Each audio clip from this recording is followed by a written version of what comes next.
Hey bookworms, so today I'm going to do a review of Eve by Anna Carey, and I really enjoyed this book, so I'm going to give it 5 out of 5 stars. Now you're going to have to kind of excuse the way I'm sounding in this video, but I'm really sick right now. I have tonsillitis, but I finished this book yesterday and I figured I'm just going to review this book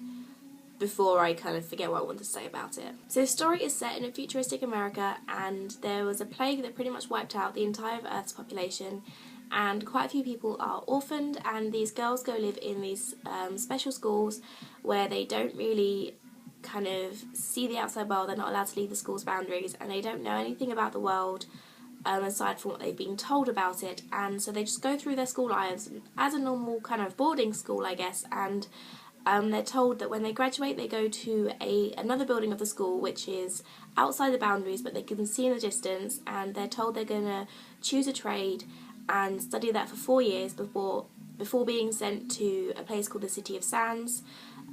which is a place where they're trying to rebuild culture, rebuild the population, and it's called the New America, I believe. So they think they're just going to go and live their lives in this wonderful place. But the day before her graduation, Eve runs into a character called Arden, who basically tells her that she's a fool and everything she's been told is a lie and she needs to get out of there.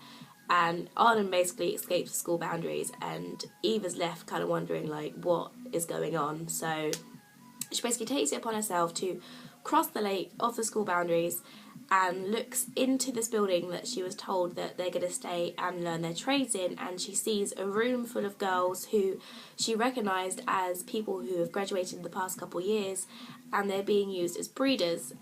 They're not studying, they're not happy, they're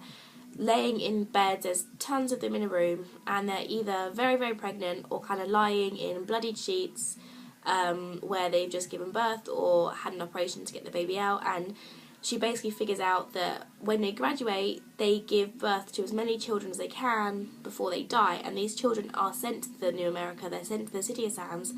to rebuild the population. But the king, who everyone basically worships, is trying to rebuild the population as quickly as possible, and the way to do that is to have these girls just give birth as many times as they can. So with the help of a teacher, Eve escapes the school and basically goes to live in the wilds. Now, she's very intelligent, but she's very book smart, so she doesn't really know how to survive, how to hunt, how to set a fire. She doesn't really know how to do anything. And another thing is these girls are taught to fear men. So they don't believe in love, they think men are manipulative, they think they're violent, and they're basically taught stories of the past, which is kind of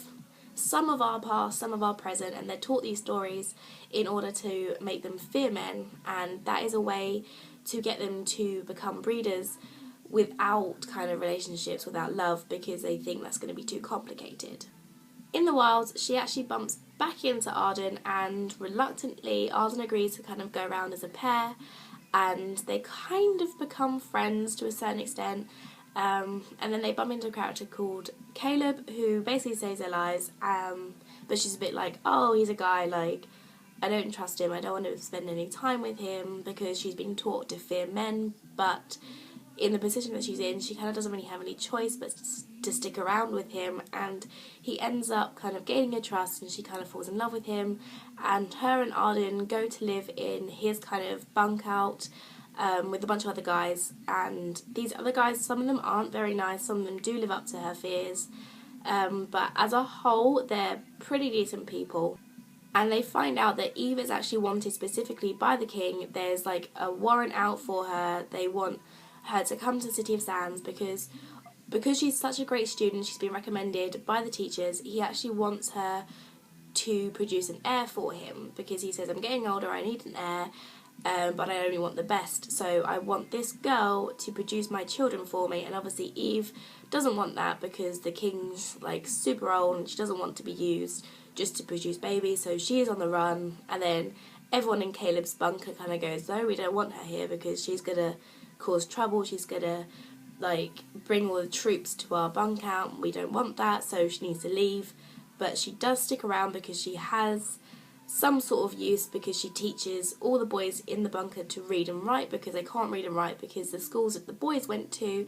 are basically labour camps. So the girls go to kind of boarding schools, and they're based on kind of intelligence and book smart, and all the guys go to labour camps, so they're just used for their strength, so none of them can really read or write. So she teaches these guys to read and write, but obviously throughout the story, like, the troops are looking for her, she's on the run, and it's just a really great story. Now, the main part of the story is the fact that Eve and Arden want to get to a place called Caliphate, I believe, which is a safe haven for orphans and kind of runaways from schools, and they really want to get to this place because they know they're going to be safe there, and the troops won't look for them there because it's kind of like it's not underground, but it's kind of like an underground system that nobody really knows about aside from the people who are going there, and the story is basically about them getting there,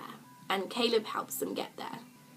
Now, I feel that if this book was a standalone book, I would give this book less stars because it's left on such a huge cliffhanger. It is ridiculous. But I did some research and I do believe that it is part of a series. It might not even be a series, but I know it definitely has a sequel. So that's why I'm giving it 5 stars, because it's a great book for an opening of a series, and I'm hoping that some of my questions are going to be answered in the subsequent books. But yeah, that's pretty much everything, though this book does really remind me of Delirium by Lauren Oliver, in the fact that there's a girl who goes to live in the wilds and that love is seen as something to be feared. They shouldn't love anyone, they shouldn't form relationships with people because it's not normal, and in both stories Romeo and Juliet is used as an example of why they shouldn't fall in love and like the destructive manner of love. And I think maybe that's why I love this book so much, because I really do love Delirium by Lauren Oliver. So I would say if you enjoyed Delirium by Lauren Oliver, then you should definitely read this book because it is golden. But yeah, that's pretty much everything, and I will see you guys next week. Bye.